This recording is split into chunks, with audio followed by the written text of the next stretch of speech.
Bonjour, ici Joël Landry, bienvenue à cette nouvelle capsule de Oméga. Aujourd'hui, on va parler d'un sujet assez délicat. En entrée de jeu, je voudrais vous introduire avec un film que j'ai vu il y a plusieurs années, un film qui est sorti en 2012, le film Rebelle de Kim Nguyen. Ce que c'est ce film-là, ça raconte, peut-être vous l'avez vu, peut-être pas. C'est un film qui est assez dur, assez rough à écouter, mais c'est un film qui parle de l'histoire réelle des enfants soldats en Afrique. Ça se passe au Congo. Et une des premières scènes du film, c'est les rebelles qui s'en vont dans le village adverse. Et puis là, ils prennent les enfants en otage. Et puis pour les casser comme il faut, la scène de film est celle-ci, c'est que la jeune fille, une jeune fille de 14-15 ans, son test ultime, ben c'est simple, c'est qu'il faut qu'elle tue ses parents. Et la personne qui ordonne ça dit, garde, t'as le choix entre tuer tes parents ou c'est toi que je tue avec ta petite sœur. Beaucoup de choix, hein? C'est incroyable d'avoir un choix comme ça. Voyez-vous, ici, qu'est-ce qu'on parle ici? Ici, on parle d'injonction contradictoire. Tu as le choix entre tuer tes parents ou que c'est toi qui meurs et ta petite sœur. Où est le choix là-dedans? Il n'y en a pas. C'est une injonction contradictoire. Le mot choix n'a pas sa place du tout dans l'équation ici. C'est une injonction paradoxale, contradictoire. Pourquoi je vous parle de ça? C'est que une des choses qu'on voit souvent au niveau de notre travail, c'est qu'il y a souvent des conflits de loyauté qui apparaissent lorsqu'il y a séparation entre les parents. Et lorsqu'il y a un drame épouvantable, c'est quand les parents, inconsciemment, consciemment, commencent à jouer la game de « bon, si t'aimes papa, t'aimes pas maman ». Mais ça ne sera pas dit comme ça. Ça va être utilisé, souvent on va utiliser les fameuses injonctions contradictoires.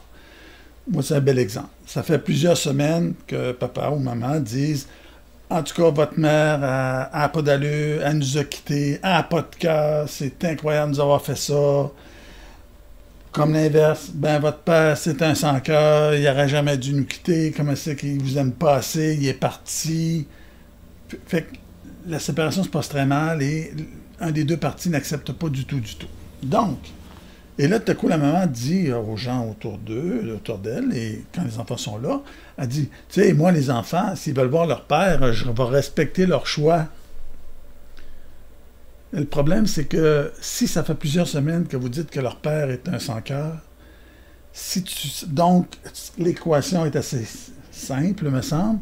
Dans la tête de l'enfant, ça fait, OK, si j'aime papa, ça veut dire, c'est égal que je pense pas comme maman. Fait que si je ne pense pas comme maman, ça veut dire que je trahis maman. Est-ce que vraiment j'ai le choix d'aimer papa? Est-ce que vraiment je peux dire « Ah oui, je veux voir papa, je serais content de le voir. » Ou vice-versa. Ça devient une injonction contradictoire. Ben oui, vous pouvez voir votre père, écoutez.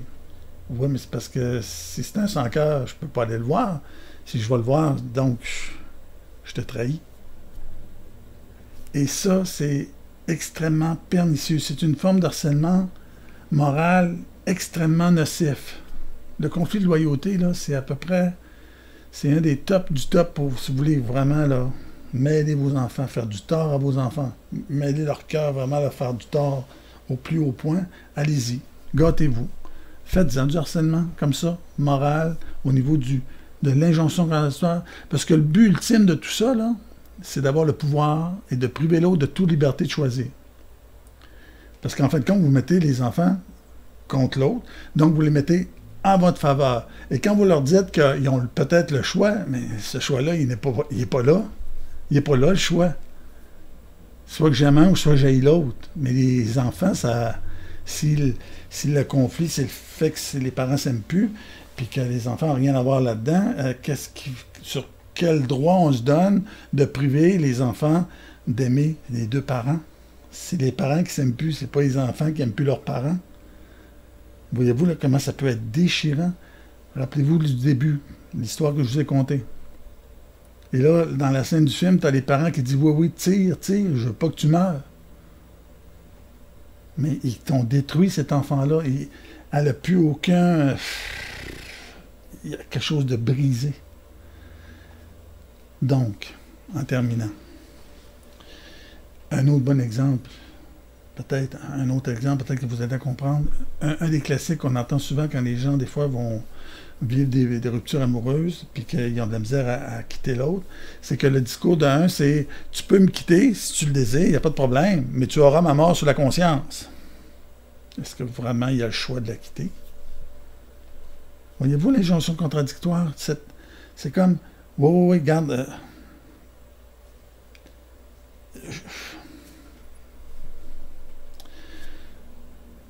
Voilà, c'est ce que j'avais à dire. J'espère que vous allez faire une bonne réflexion là-dessus, puis si vous voyez ça autour de vous, s'il vous plaît, gênez-vous pas pour dire aux gens à quel point ce qu'ils sont en train de faire, c'est extrêmement dangereux, extrêmement nocif, et ça peut vraiment faire du gros dégât. Je vous dis à la prochaine pour une autre capsule de Oméga. Bye bye.